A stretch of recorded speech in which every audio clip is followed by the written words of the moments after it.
Good evening, folks. I am really excited about tonight's show. I normally talk about things with people who have overcome, challenging circumstances because my show, Life Without Limits, is about people who decide that they're not going to wallow in a lot of different things that really hold them back. But this show is going to be a little bit different because a lot of you know over the past 3 years that I'm an author and I've written a couple books. And I wanted to bring an author on tonight, and we're going to discuss that. And well, I'll go into it a little bit. His name is John Dedakis. But most of you don't know this, but last week I reached a milestone birthday. I am now 60 years old. I realize, it's just a number, but when you get to this age, it certainly causes you to reflect on life and where you want to go from here. And it's been 8 years since I published my first book, and ever since then, I've never looked back. I've only looked forward. And I've published 2 books. I've become a public speaker when I talk about bullying to schools and churches and organizations and a lot of different subject matters. I've done 28 book signings, and now with this radio show for the past 3 years. And it only happened because I chose not to wallow in the woulda, coulda, shoulda malaise that inhibits personal growth. Instead, I've chosen a path of can, will, do focus. And this next year, my ambitions are to write 2 more books and to work on a screenplay for my second book, Nowhere Man.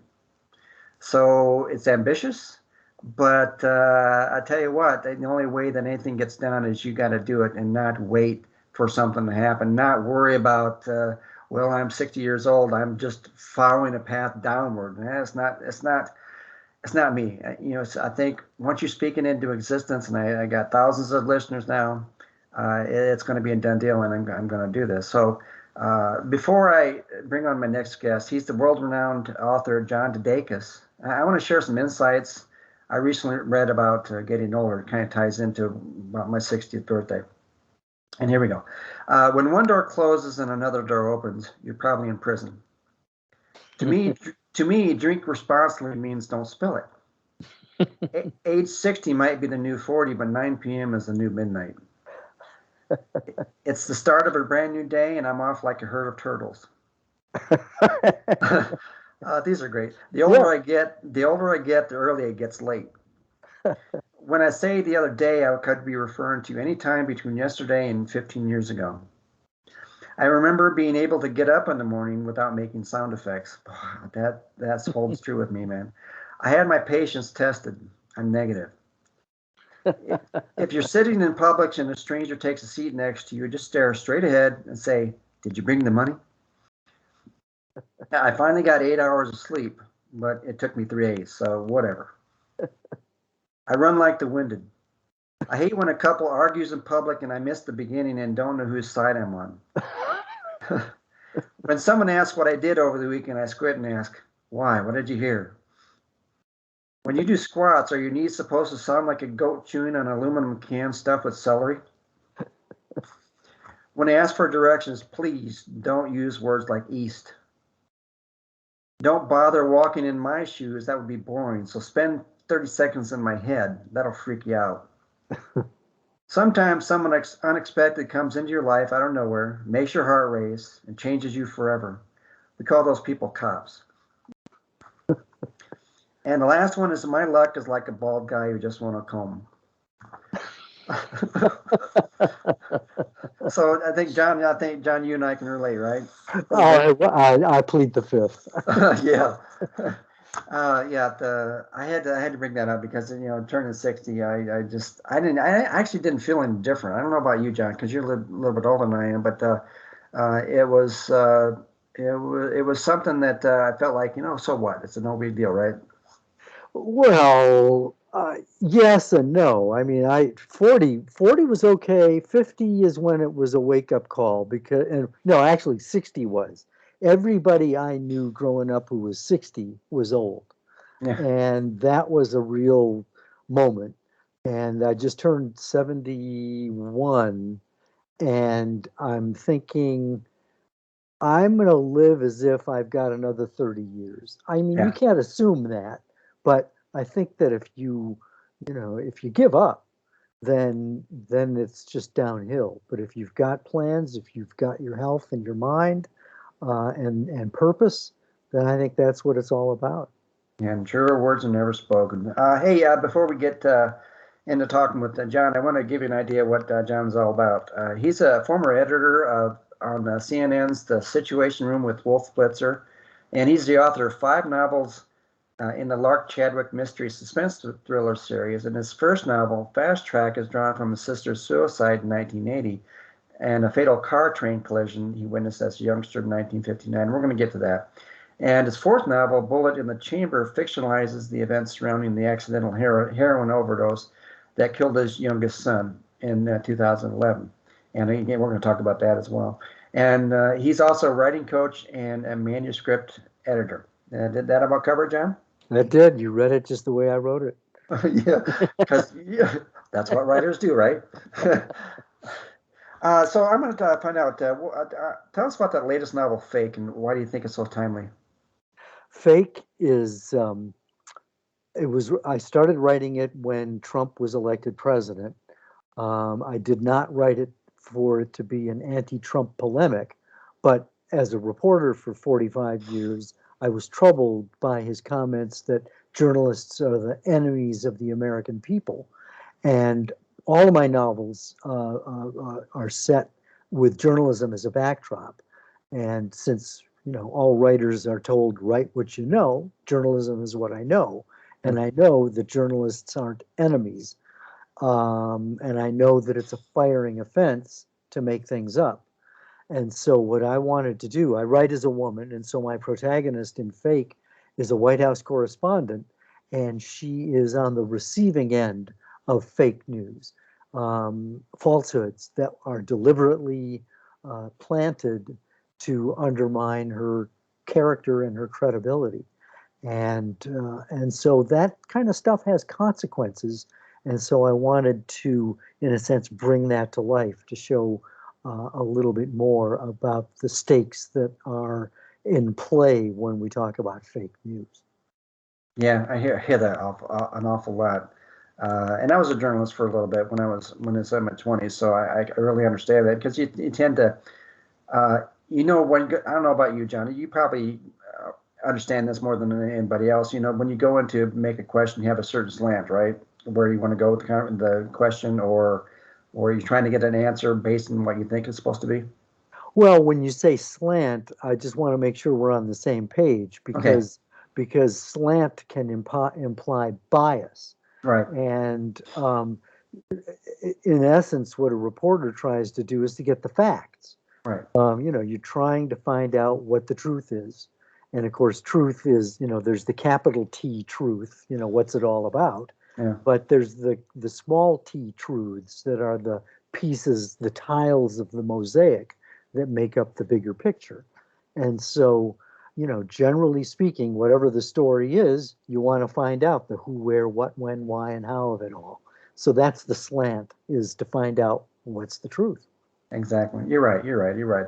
That. Speaking of that, you were a journalist for 45 years.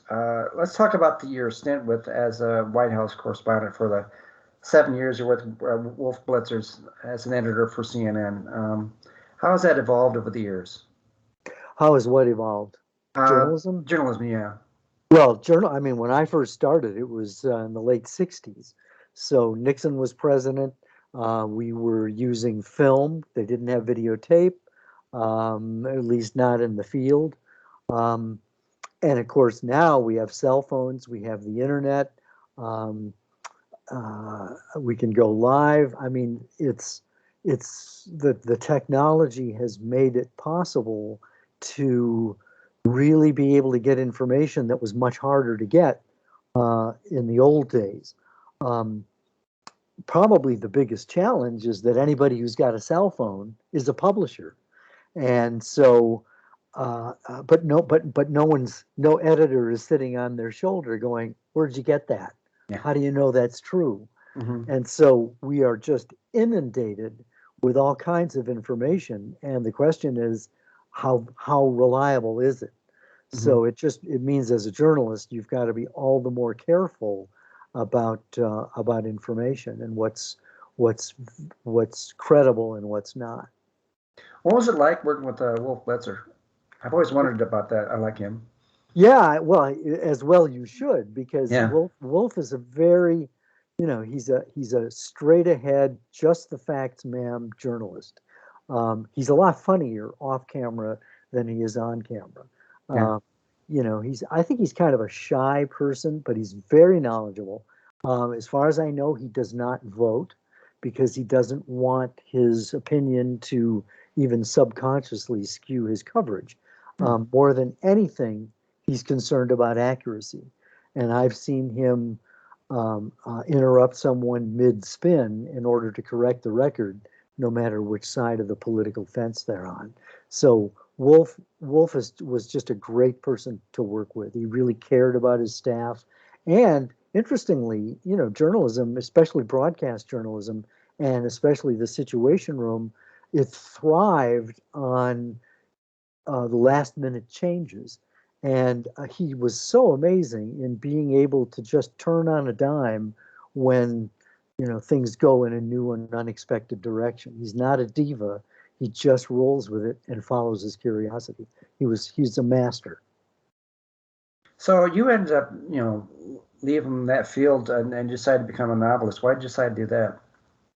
Well, I mean, I actually started writing novels when I was still at CNN. I was Mm, working as a mm, writer in Atlanta. This would have been probably in the early '90s, and I was working nights and weekends.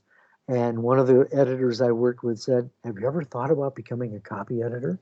And I mm, said, "No." He said, mm. "You'd be a great copy editor." Well, what he meant was, I want off nights and weekends, and you'd be a great warm body to work Yeah. with. Yeah. So sure enough, I took the job. He got off nights and weekends, and I did overnights for the next 7 years. And what I discovered is that it was tedious. Editing is fault finding. It's not creative in the same way that writing and reporting is. And so I began to teach myself how to write fiction. And so I basically started writing novels because I needed that creative outlet. So in addition to Fake, you've written the four other novels, right? And Lark Chadwick mysteries, like I talked about. Why don't you tell us a little bit about those? Well, let's see. The first one, Fast Track. My protagonist, Lark Chadwick, is living in Madison, Wisconsin, where I lived and worked for a long time. And the book starts when she discovers the body of the aunt who raised her from infancy because her parents were killed in a car accident. And that trauma of finding her dead aunt, which basically is my sister, it was ripped from reality. That first scene is my sister's suicide. When Lark discovers the body and discovers that basically she's now really an orphan, that launches her on a quest to find out more about her past. So she gets a newspaper clipping of the accident that killed her parents and discovers that she's the miracle baby who survived a car train collision. Well, she never knew that. So she convinces the editor, Lionel Stone, to let her do a follow up story about the miracle baby. And in the process of her research, two of her sources are the mayor and the sheriff of the town where the accident happened. They're both in a race for Congress. They're running against each other, and each guy has a secret that will unravel the past about why her parents were really killed. So that launches the series, and then Lark becomes a journalist. Lionel hires her. Lionel's got a background as a New York Times journalist, and he becomes sort of a mentor father figure. And his daughter died a year before Fast Track begins, and so in subsequent in I think Bluff, which is the second novel, set both of the first ones are set in South Central Wisconsin. Lark basically helps Lionel solve the mystery surrounding his daughter's death, and it took place along the Inca Trail to Machu Picchu in Peru. So I hiked the trail in order to do some of the research. And then Troubled Water, which is the third novel, Lark leaves Lionel's weekly newspaper in Wisconsin and becomes a cops and courts reporter in a small southern Georgia town that's a feeder for Pulitzer Prize winning newspapers. It's sort of a training ground. And on her way to the job, she finds the body of a young girl who was strangled. Turns out this is the first of a serial killer's murders. So she's got the inside tracks, and she found the body, and so that deals with that story, and then um, she becomes a White House correspondent, and so the fourth novel is Bullet in the Chamber, and I wrote a lot of the subplot surrounds the death of my son, because again, you're right. What it's pulled from reality, and yet I tacked it onto a bigger issue of a drone attack on the White House briefing room. The president is missing. The first lady's life is in danger, so Lark has to figure all that out. And then in the final, most recent novel, I shouldn't say final because I'm also starting to work on a sixth novel, but in Fake, Lark is a White House correspondent trying to help a grieving president because in the very first scene, when Lark is interviewing the first lady drops dead. And so, yeah, Yeah, so real life, yeah. which is a big story, Yeah. and so that's what Fake is all about. I always, when I've written things, I've always had to draw from personal experiences, particularly when you write fiction. And it's interesting that you were able to tap into those two events that happened in life: the train collision, train crash, and then also your sister committing suicide. Was that hard for you to do? It was actually a catharsis, and I teach people how to write and how to write novels, and I'm a writing coach. And I think one of the things I discovered from the writing process that I tap into is I try to encourage writers to move toward the pain. I think that the better you know yourself as an individual, the better your writing is going to be because you're going to come from a place of authenticity. We live in a society that anesthetizes the pain. Mm. And I think though that there's a clear-eyed, clear-headedness that brings clarity to one's life and to the life of a reader, I think, if you are unflinching about being able to look at the pain and try to understand it. So, sure, I mean, I cried the whole time I wrote Bullet in the Chamber, but that's okay. Crying is like it's an emotional safety valve. And if you don't deal with your grief in any kind of a constructive way, it's still going to be there, but it's going to be festering and corrosive inside. And it'll find a way out, but usually if it's undealt with, it's going to find its way out in, excessive drinking or any kind of other, behaviors that are not constructive or helpful. Yeah, about a month ago, maybe a month and a half ago, I had a woman who she talked about her husband's death. She wrote about it 10 days after he died. She started writing the book, and it was very cathartic for her. But you could sense the pain throughout her journey, and she was authentic and she was honest. And I would imagine when you wrote this thing, particularly with the situation with your son, that you kind of went through that same situation too. Did you, when you finished writing those scenes or those elements of the story about your son, did it change you, or were you able to move on a little bit easier? Well, yes and no. I mean, I started writing the first draft of Bullet in the Chamber about 8 months after Stephen died, and it was too soon. I wrote about 6 chapters, and I just hit the wall. I was going through grief counseling, and I'd say grief counseling was tremendously helpful. And a couple of years into grief counseling, I started writing the novel again. The 6 chapters that I wrote still survive in a slightly different form. I would say that the writing combined with the grief counseling changed me in the sense that I think less things frighten me now. I mean, when you're able to face and go through something as awful as the death of a child, um, it puts everything else in perspective. Little things are little things now, and it takes a while for the big stuff to really, make an impact, because all too often, we can make mountains out of molehills, and once you've experienced something that terrible, there are a lot of molehills in comparison. Yeah, the one thing that I wanted to talk about this while you were talking, telling about the synopsis of all the books, was each time talked about her. The protagonist in the stories was a her. I mean, why did you decide to write as a woman? I mean, I wouldn't even come. Are you kidding me? I've been married for 30, almost 33 years and try to write what my wife thinks. Yeah. That Yeah. ain't going to happen. So why did you decide to do that? Well, and it wasn't really calculated. When I first started writing fiction, someone suggested that I should write in a way that stretches who I am. And so I did. I'd never been a woman, so I decided I'd give it a try and discovered that emotions are not gender specific. We all have the exact same emotions. It's just that in my experience, I certainly can't speak for you, but in my experience, it's the women in my life who are the most articulate about their emotions.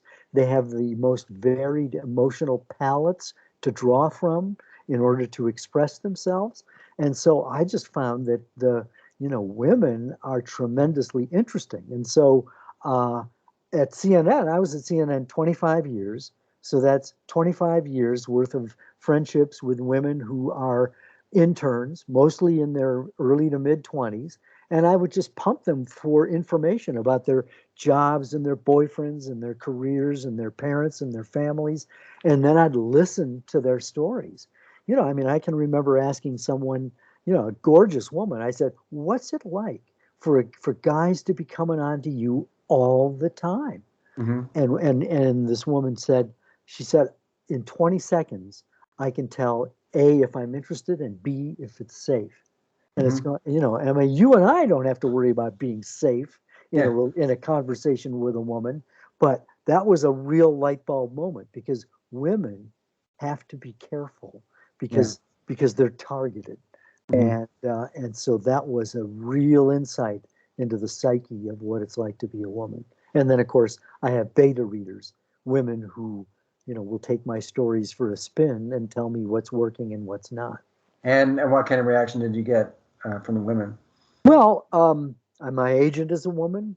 My wife, I've been married 40, almost 45 years. She read the manuscript. My daughter is actually a PhD in creative writing.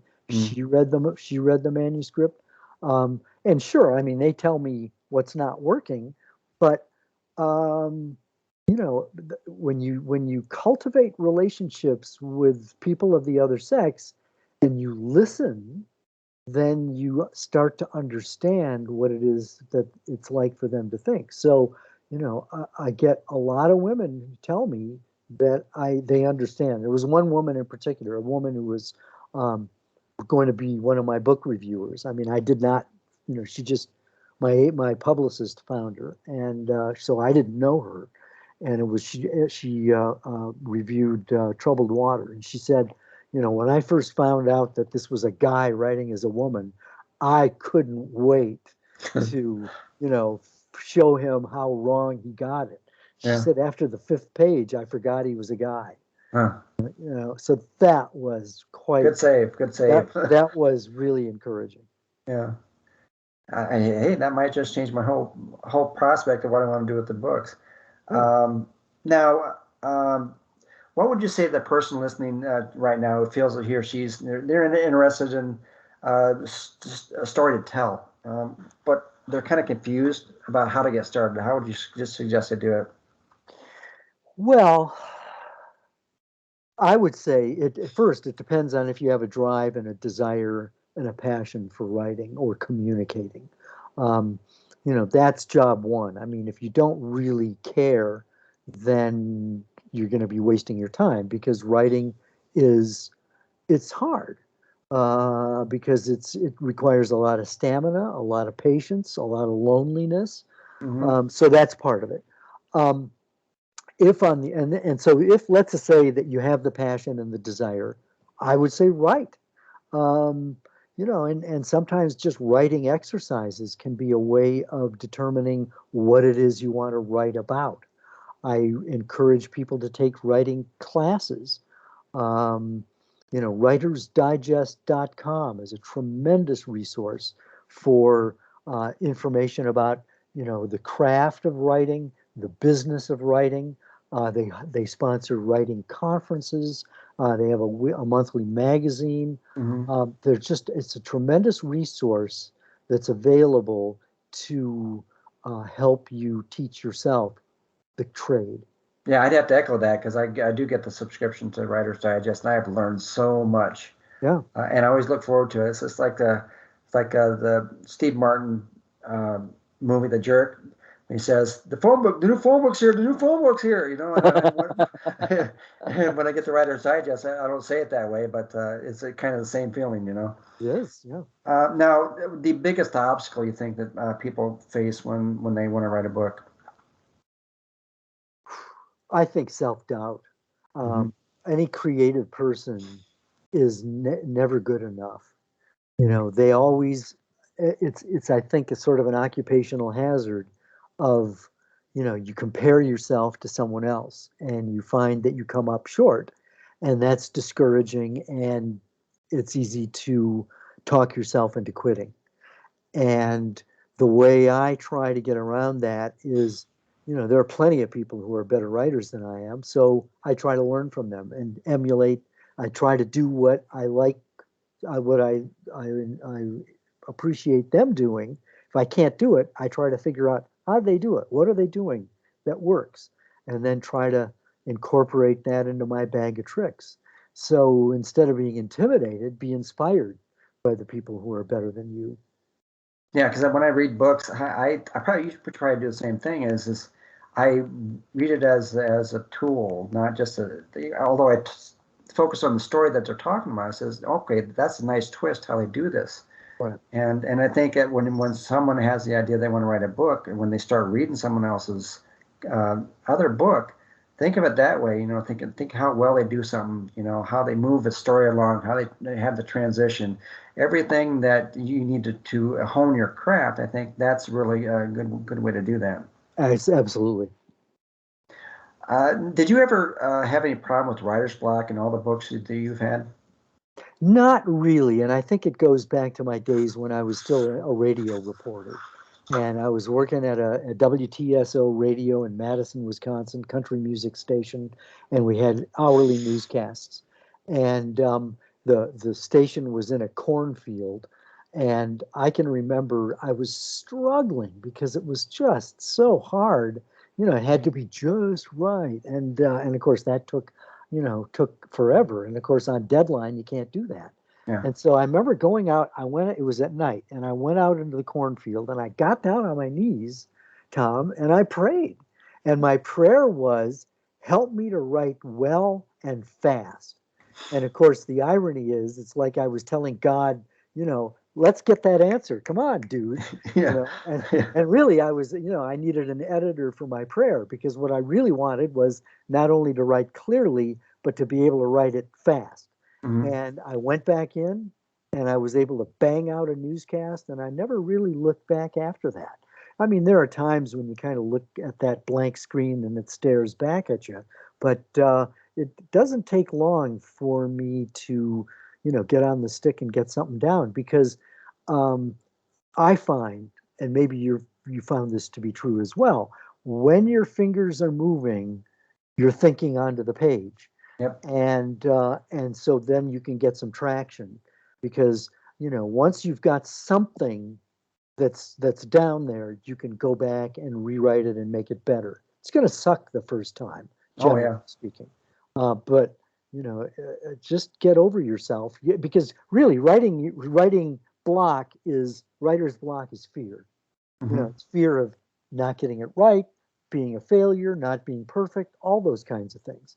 And the irony is, what's counterintuitive is that the way to conquer fear is to go forward anyway. And so beating writer's block is to write. It's as simple as that. And yet you just have to conquer your fear and harness it And when you actually go forward with your fear, you find out that the world didn't blow up, people didn't puke and run away, and you've got the confidence then to do it again the next time. Yeah, because I think whenever I've get stuck in anything, I actually visualize myself in that particular scene, and I visualize things, and whatever words come out, that's how it comes out. And of course, you can change it later, but the beauty of it is like writing your own screenplays. You have an idea where a scene's going to go, and even if it's not your original intention, just go with it, And if you feel it's not moving the story along, you can always go back and change it if you want. But the thing is, you got to put something on the page. Exactly. And I've noticed with the first book that I wrote, I had never written a book before, but with the way I had my outline, didn't really match with the way the story was going. Right. And you were tapping into your subconscious. Yeah. Without even knowing it, and then you were just letting it flow. Yeah. That's the spookiness of creativity. Yeah, and I wrote the first book in 4 months, and I just kept plugging with. Second, it was 2.5 months. I wrote in 2.5 months. Wow. And I wrote my memoir that I'm still tying up some loose ends. I wrote it in 17 days. That's incredible. Did you sleep? Well, I did it for 17 straight days, 3 hours in the morning, 2 hours at night after my wife went to bed. Uh-huh. And I decided this, once I made the decision, I want to get it done. I didn't necessarily say I'm going to get it done in 17 days. I just knew where I wanted to go. And writing a memoir is a lot different than writing fiction or nonfiction, although memoir is nonfiction. I just kind of knew the path of where I wanted to go, and I had all the information and add things as I needed to. But the bottom line was you just got to keep plugging away and just keep doing it, Exactly. Yeah. Anyway, this show isn't about me; it's about you, John. As a you as a manuscript editor, what do you think the most common mistakes writers make? Whoa. How much time do we have? Yeah, we got a few minutes. Yeah. Okay. Look, there are a couple of pet peeves I have. First pet peeve, punctuation. Oh my God. Yeah. It's we don't even need to go there. Probably the biggest punctuation issue is the semicolon. Yeah. I don't think people understand how to use it. They think they're being writerly. What they're really doing is they're telling me, I don't know what a semicolon is or how to use it.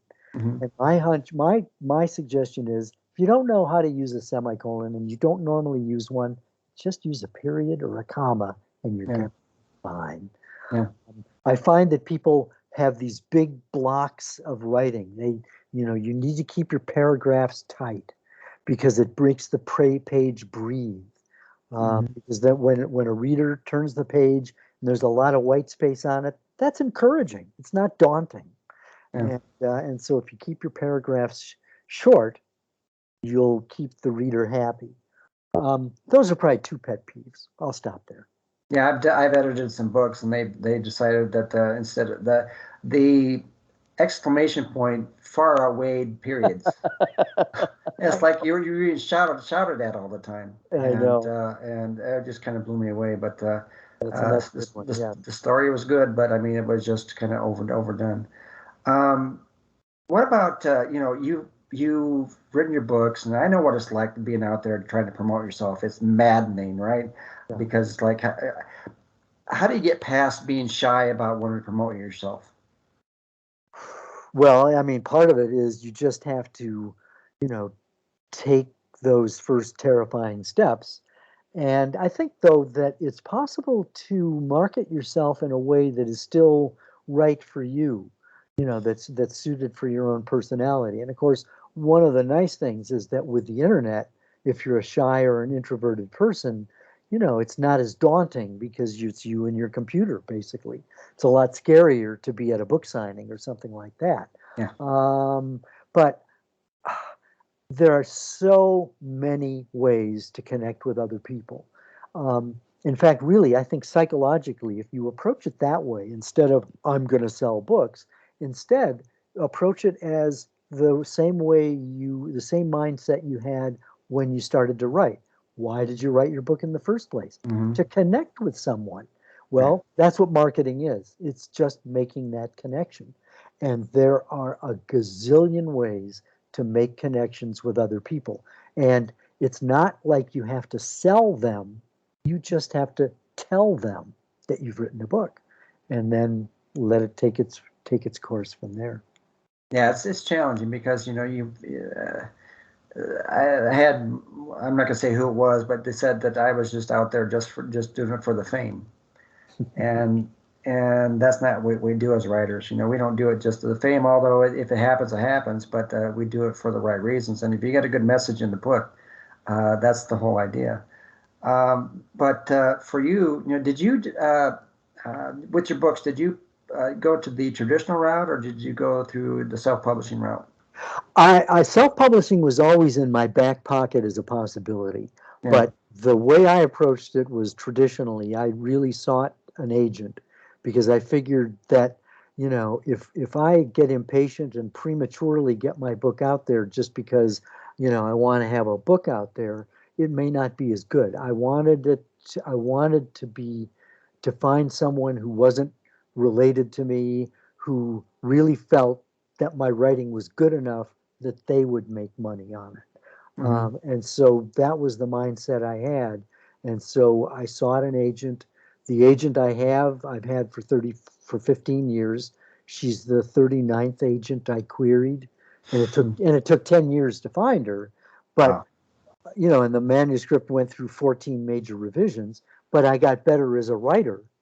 And I think it would have been embarrassing to have self-published that first draft, or even the second or third draft. It's much better because Barbara Casey, my agent, is a good editor as well, and so um, she helped make a good book even better, and subsequently along the way as well.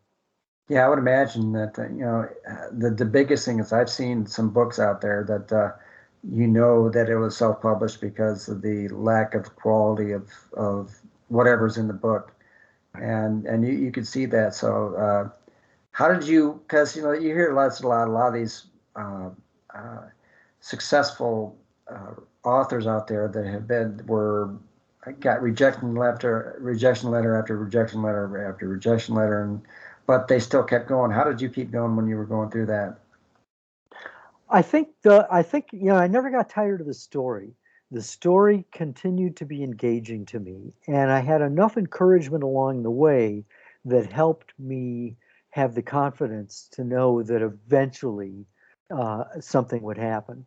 I mean, I was still willing to do self-publishing, and there's no shame in that. And the self-publishing is much more accessible now, than it was 15 years ago when I first started.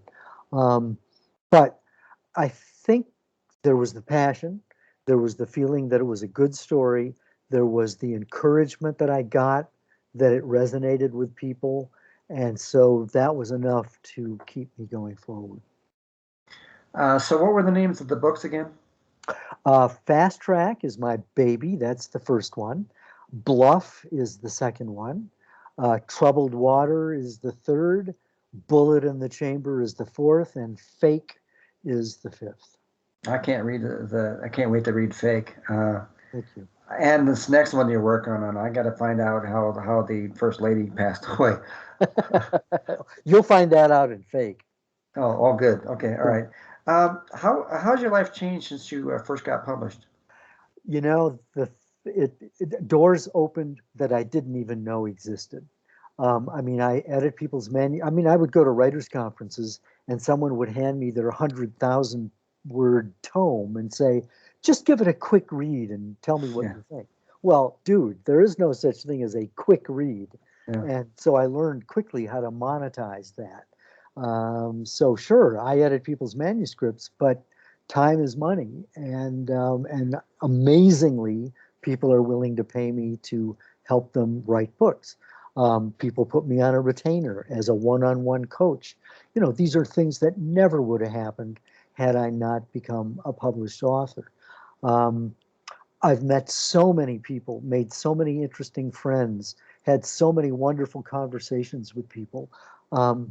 It's like I should have left CNN 10 years before I did, you know.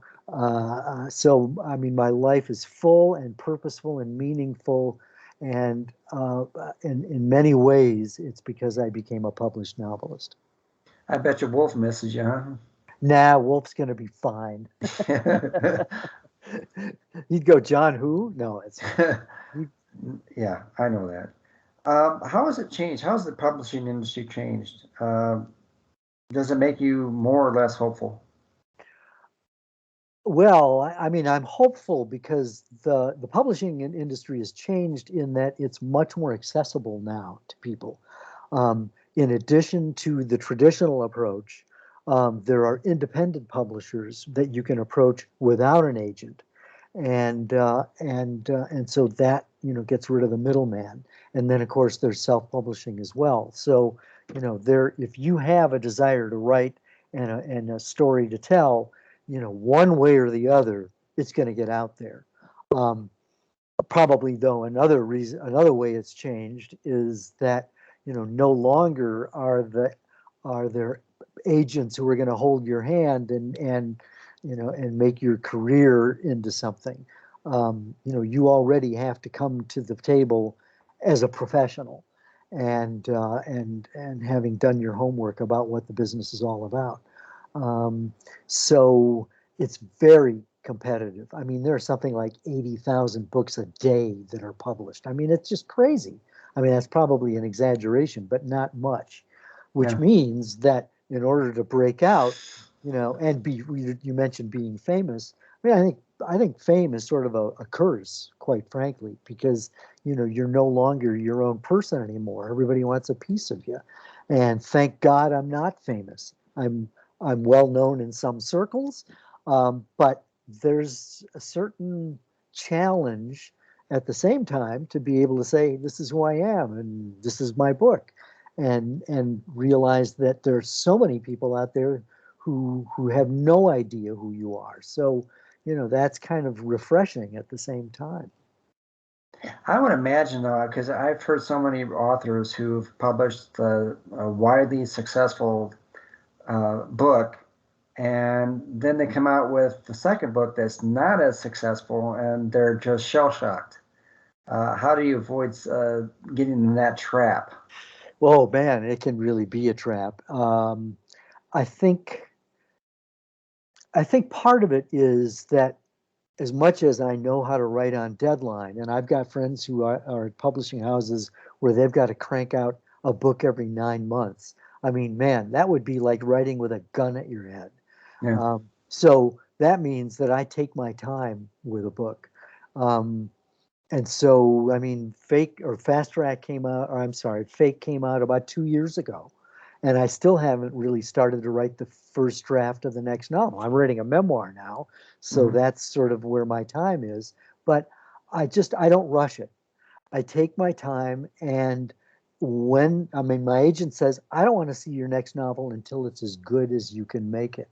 Mm. And so I've got to please myself, and I've got to make sure that it's up to the standard that I've set for myself.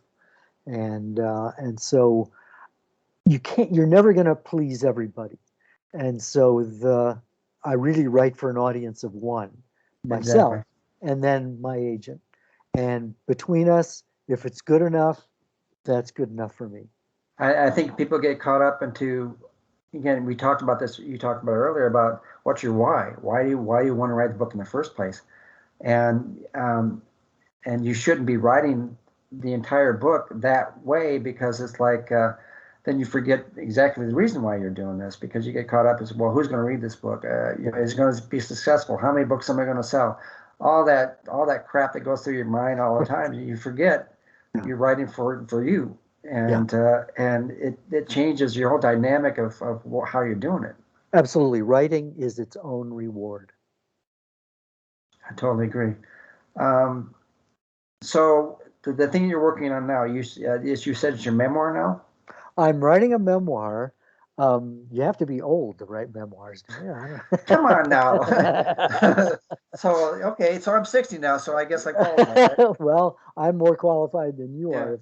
the standard, but the working title is Pivot Points: A Life of Plot Twists. Hmm. Because in my writing classes, I basically tell people that plot is like life. Life doesn't always turn out the way you expect. In real life, we call it a crisis. In journalism, we call it a story. But in fiction, we call it a plot twist. And we all have plot twists. And so what I've done and what I'm doing in this memoir is I'm identifying those pivotal moments in my life that brought me to where I am now. It's kind of interesting because I, taught the first two books I wrote were fiction. And so when you write your memoir, you really have to be authentic, because people will say, well, that I knew you back then. That's not what, Yeah, you did not do that. There are going to be some very surprised people. Yeah, but that's okay. I know what the truth is, my perspective of different things. So do you just continue planning on doing this for as long as you can? Yes, sir. Yeah.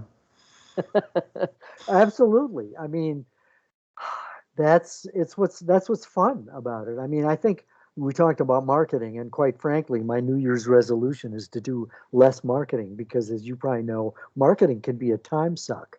Yeah. And so I've actually had to be much more disciplined about my time. I mean, I get up early just because I worked overnights for so long. My body's been bludgeoned into submission. I can go on like 5 hours of sleep. So I'll get up well before my wife does, come down here, start working on the memoir, and then about 8 or 9 in the morning, she'll say, could we have coffee? Mm-hmm. So I'll bring her coffee, we'll shoot the breeze, and then I move on to editing a manuscript or doing some marketing or something like that. So I've got a lot going on, but writing is definitely I have to have a major project, a writing project of some sort. Yeah, and I kind of feel the same way. So you really have to have a fine balance of what you do. You do this for a living, obviously. I don't do the writing business for a living, but that's what you do. So Well, no, Social Security is my living. well, Everything else is gravy. If oh anybody tells you that you're going to write a book and that's going to be your living is probably lying to you because yeah, one of the big surprises, and this is true of a lot of friends of mine who are traditionally published. It's amazing how few books they sell. Really, mhm. I mean, that was a big surprise that I didn't sell as many books as I would have expected. I'm okay with that, but it was a surprise. Yeah, I know. Because people when they say that when they find out you've published a book, they think, oh, you're in high heaven now. Right? Yeah. Okay, well, wait. Yeah, wait for my next book to come out. We'll see where, this is the reason why I have to write another book, Right. Well, and you want to ask them, did you borrow my book from the library or from a friend and passed Mhm. it to somebody else? That's it's great that they're reading the books, but they're not buying them because they're loaning them and shuttling them around that way, and that's fine. Yeah, yeah. I'm fine with that as long as somebody's reading it. I'm a happy camper. That's a good perspective because I think a lot of people get caught up with that. Well, I have to pay for my books, so I need to sell my books. But anyway, that's for another show. But hey, John, I want to thank you so much for coming on my show. It was very informative and very helpful. I appreciate that. And it's good to see that I'm not the only one who goes through some challenges as an author. So thanks again for coming on my show. How do people reach you? Thank you, Tom, and happy birthday, by the way. Thank you. They can reach me primarily through my website, which is johndedakis.com, and I'll spell that Good. JOHN, D as in dog E, D as in dog A, KIS as in Sam, johndedakis.com. Thanks for spelling that out because I know we all have challenging names sometimes. So as I end all my shows, I want everyone to smile infectiously, laugh genuinely, love unconditionally, live courageously. I believe in all of you. Have a great week, folks.